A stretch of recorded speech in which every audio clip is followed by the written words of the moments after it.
اعوذ باللہ من الشیطان الرجیم بسم اللہ الرحمن الرحیم رب اشرح لی صدری ویسر لی امری واحلل عقدۃ من لسانی یفقہوا قولی۔ السلام علیکم ورحمۃ اللہ وبرکاتہ۔ سورۃ البقرہ۔ الشہر الحرام، حرمت والا مہینہ، بالشہر الحرامی، حرمت والے مہینہ کا بدلہ ہے، والحرمات، اور تمام حرمتیں، من قصاص، فریقین کے رویہ میں برابری چاہیے، تمام حرمتوں میں فریقین کے رویہ میں برابری چاہیے۔ فمن اعتدی، تو جو کوئی تم پر زیادتی کرے، علیکم تم پر، فاعتدوا تو اس پر زیادتی کر لو، علیہ بمثل ما اعتدی، اس قدر جتنی کہ اس نے تم پر زیادتی کی۔ واتقوا اللہ، اور ڈرتے رہو اللہ سے، واعلموا، اور جان لو، ان اللہ مع المتقین، یقیناً اللہ تعالیٰ پرہیزگاروں کے ساتھ ہے۔ وانفقوا، اور خرچ کیا کرو، فی سبیل اللہ، اللہ کی راہ میں، ولا تلقوا، اور نہ پھینکو، بایدیکم، اپنے ہاتھوں کو، الی التہلکۃ، تباہی میں، واحسنوا، اور اچھے کام کیا کرو، ان اللہ یحب المحسنین، بے شک اللہ تعالیٰ محبت فرماتا ہے اچھے کام کرنے والوں سے۔ وَأَتِمُّوا الْحَجَّ، اور پورا کرو حج، والعمرۃ، اور عمرہ، للہ، اللہ کی رضا کے لیے۔ فَإِنْ أُحْصِرْتُمْ، پھر اگر تم گر جاؤ، فَمَا اسْتَيْسَرَ مِنَ الْهَدْيِ، تو قربانی کا جانور جو آسانی سے مل جائے وہ بیچ دو۔ وَلَا تَحْلِقُوا، اور نہ منڈواؤ، رؤوسکم، اپنے سروں کو، حتیٰ یبلغ الْهَدْيُ مَحِلَّہ، یہاں تک کہ پہنچ جائے قربانی کا جانور اپنے ٹھکانے پر۔ فَمَنْ كَانَ مِنْكُمْ مَرِيضًا، پس جو شخص تم میں سے بیمار ہو، او بِهِ أَذًى مِّن رَأْسِهِ، یا اسے کچھ تکلیف ہو سر میں، فَفِدْيَةٌ مِّن صِيَامٍ، تو وہ سر منڈا لے، تو وہ فدیہ دے روزوں سے، یا خیرات دے۔ اگر کسی کے سر میں تکلیف ہو تو وہ سر نہ منڈائے، وہ فدیہ دے دے، او صدقۃ، یا خیرات سے، او نسک، یا قربانی سے۔ فَإِذَا آمنتم، پھر جب تم امن میں ہو جاؤ، فَمَن تَمَتَّعَ، تو جو فائدہ اٹھانا چاہیے، بالعمرۃ، عمرے کا، الی الحج، حج کے ساتھ، فَمَا اسْتَيْسَرَ، تو جو اسے میسر ہو، من الہدی، قربانی دے دے۔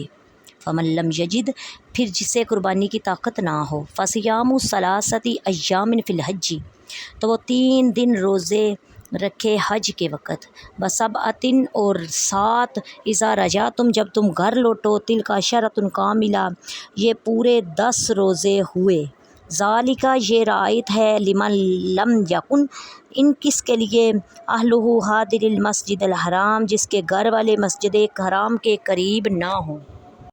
واتقوا اللہ، اور ڈرا کرو اللہ سے، واعلموا، اور جان لو، ان اللہ، بے شک اللہ تعالیٰ، شدید العقاب، سخت عذاب دینے والا ہے۔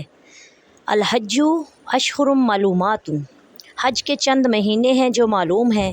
فمن فرض فیہن الحج، پس جو نیت کر لے اس میں حج کی، فلا رفث، تو اسے جائز نہیں ہے، ولا فسوق ولا جدال، کہ بے حیائی کی باتیں اور نافرمانی اور جھگڑا، فی الحج، اس حج کے دنوں میں، جھگڑا، بے حیائی اور نافرمانی کی باتیں نہ کرے۔ وما تفعلوا، اور جو تم نیک کام کرو گے، من خیر یعلمہ اللہ، اللہ تعالیٰ اسے جانتا ہے، وتزودوا، اور سفر کا توشہ تیار کر لو، فإن خیر الزاد التقوی، سب سے بہترین توشہ تو پرہیزگاری کا ہے۔ واتقونی، اور ڈرتے رہو مجھ سے، یا اولی الالباب، اے عقل مندو۔ بسم اللہ الرحمن الرحیم۔ سورۃ البقرہ کی آیت نمبر 194 کی تشریح۔ الشہر الحرام بالشہر الحرامی، ادب والے مہینے کے بدلے ادب والا مہینہ ہے۔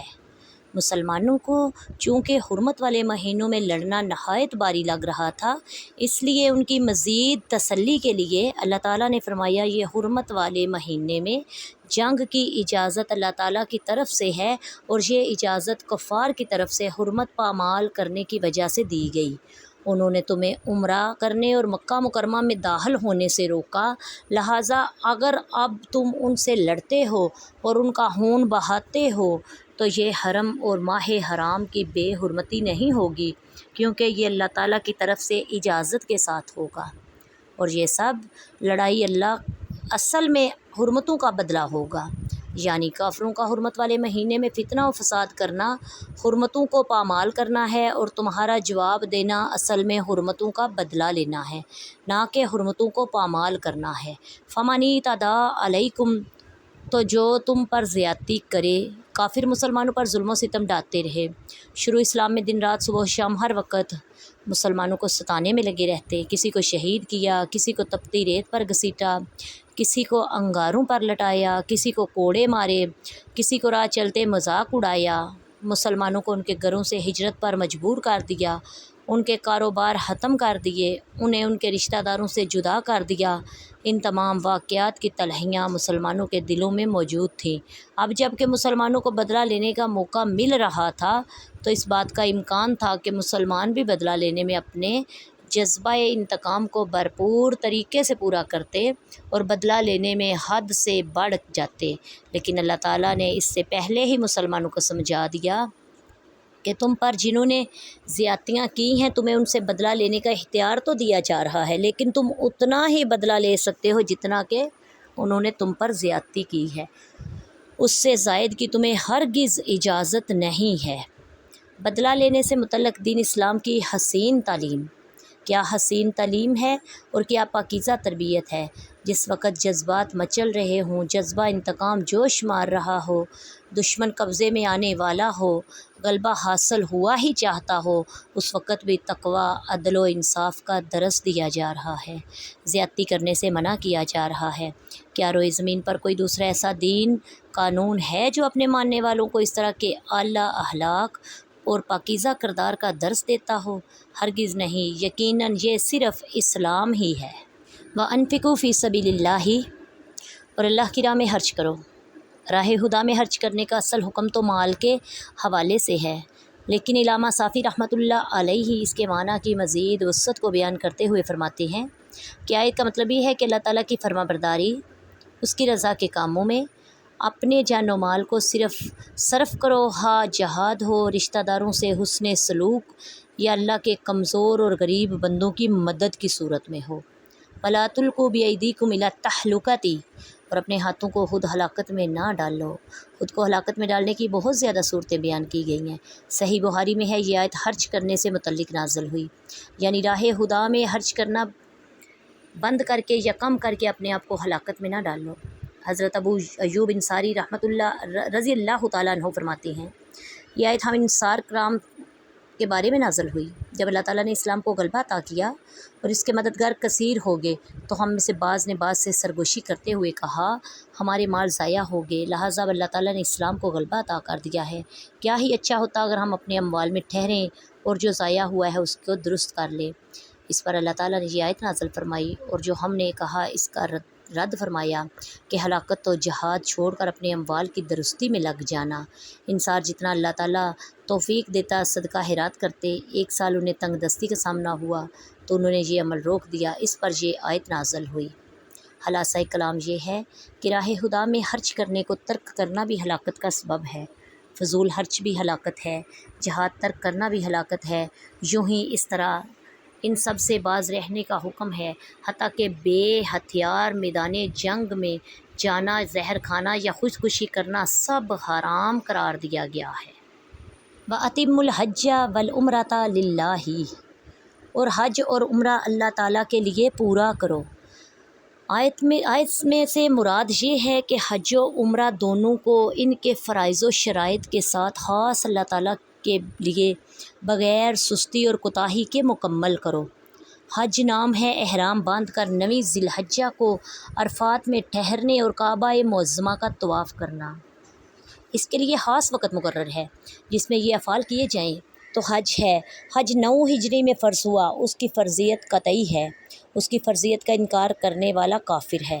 حج کے فرائض یہ ہیں: نمبر 1 احرام باندھنا، نمبر 2 وقوف عرفہ، نمبر 3 طواف زیارت۔ حج کی 3 قسمیں ہیں: افراد یعنی صرف حج کا احرام باندھا جائے، تمتع یعنی پہلے عمرہ کا احرام باندھا جائے، پھر عمرہ کے احرام سے فارغ ہونے کے بعد اسی سفر میں حج کا احرام باندھا جائے۔ قران یعنی حج اور عمرہ دونوں کا اکٹھا احرام باندھ لیا جائے۔ اس میں عمرہ کرنے کے بعد احرام کی پابندیاں ختم نہیں ہوتی بلکہ برقرار رہتی ہیں۔ عمرہ کی تفصیل کچھ یوں ہے کہ عمرہ میں صرف احرام باندھ کر خانہ کعبہ کا طواف، صفا مروہ کی سعی کر کے حلق کروانا۔ حج و عمرہ دونوں کے ہر مسئلے میں بہت تفصیل ہے۔ فَإِنْ أُحْصِرْتُمْ، پھر اگر وہ تمہیں روک دیا جائے۔ یہاں سے حج کا ایک اہم مسئلے کا بیان ہے جسے احصار کہتے ہیں۔ آیت کا خلاصہ کلام یہ ہے کہ اگر حج یا عمرہ کا احرام باندھ لینے کے بعد حج یا عمرہ کی ادائیگی میں تمہیں کوئی رکاوٹ پیش آ جائے، جیسے دشمن کا خوف ہو، مرض وغیرہ ہو، تو ایسی حالت میں تم احرام سے باہر آ جاؤ۔ اس صورت میں حدود حرم میں قربانی کا جانور، اونٹ، گائے یا بکری کا ذبح کروانا تم پر واجب ہے، اور جب تک قربانی کا جانور ذبح نہ ہو جائے تب تک تم اپنا سر نہیں منڈوا سکتے۔ فمن کان منکم مریضا، پھر جو تم میں سے کوئی بیمار ہو جائے۔ احصار کے بعد اگر ایک مسئلے کا بیان یہ بھی ہے کہ وہ حالت احرام میں اگر بال منڈوانے کی اجازت نہیں ہوتی، یوں ہی لباس، خوشبو کے اعتبار سے کافی پابندیاں ہوتی ہیں۔ اگر ان کا خلاف کریں تو دم یا صدقہ لازم آتا ہے، یعنی بعض صورتیں ایسی ہیں کہ مجبوری کی وجہ سے احرام کی پابندیوں کی مخالفت کرنا پڑتی ہے۔ بغیر عذر کے اور عذر کی وجہ سے کیے گئے افعال میں شریعت نے کچھ فرق بیان کیا ہے۔ جہاں دم کا حکم ہے وہ جرم اگر بیماری یا صحت، گرمی، شدید سردی، زخم یا پھوڑے والے یا جوں کی ایذا کے باعث ہو تو اسے جرم غیر اختیاری کہتے ہیں۔ اس کے اگر سر نہیں منڈوانا تو اس کے بدلے میں قربانی ہے، یا پھر 6 مسکینوں کو ایک ایک صدقہ دینا، یا دونوں وقت پیٹ بھر کر کھانا کھلانا، یا 3 روزے رکھ لے۔ اس میں صدقہ کا حکم ہے، اور اگر مجبوری کیا تو اختیار ہوگا کہ صدقہ کے بدلے میں 1 روزہ رکھ لے۔ فمن تمتع بالعمرۃ الی الحج، تو جو کوئی حج سے عمرہ ملانے کا فائدہ اٹھائے۔ جو شخص ایک ہی سفر میں شرائط کا لحاظ کرتے ہوئے حج و عمرہ کی سعادت کرے تو اس پر شکرانے کے طور پر قربانی لازم ہے، اور یہ قربانی عید کے دن والی قربانی نہیں ہوتی بلکہ جداگانہ ہوتی ہے، اور اگر قربانی کی قدرت نہ ہو تو اسے حکم ہے کہ 10 روزے رکھے۔ 3 روزے حج کے دنوں میں یعنی 1 شوال سے 9 ذی الحجہ تک احرام باندھنے کے بعد کسی بھی 3 دن میں رکھ لے، اکٹھے رکھے یا جدا جدا رکھے۔ 7 روزے 13 ذی الحجہ کے بعد رکھے۔ مکہ مکرمہ میں بھی رکھ سکتے ہیں، لیکن افضل یہ گر ہے کہ واپس لوٹ کر رکھے۔ حاضر المسجد الحرام، مکہ میں رہنے والے حج تمتع یا حج قران کا جائز ہونا صرف آفاقی یعنی میقات سے باہر والوں کے لیے ہے۔ حدود میقات میں اس سے اندر رہنے والوں کے لیے نہ تمتع کی اجازت ہے نہ قران کی، وہ صرف حج افراد کر سکتے ہیں۔ وما علینا الا البلاغ المبین۔ السلام علیکم ورحمۃ اللہ وبرکاتہ۔